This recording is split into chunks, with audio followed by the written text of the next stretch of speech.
Welcome to Geminate Consultancy Services. Let's start how to design a dynamic footers by using Snippet tools.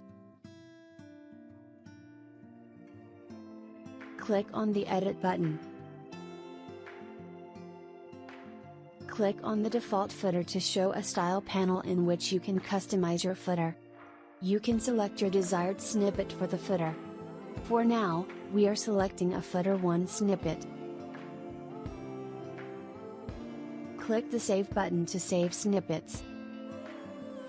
After adding, the footer will look like this.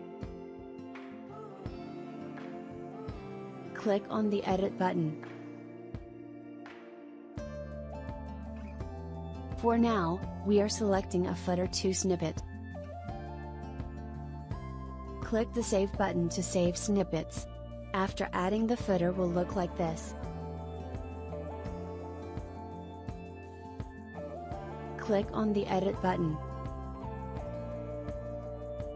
For now, we are selecting a footer 3 snippet. Click the Save button to save snippets. After adding, the footer will look like this.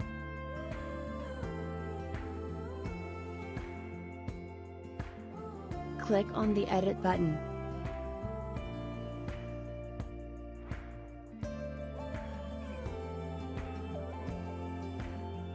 For now, we are selecting a footer 4 snippet.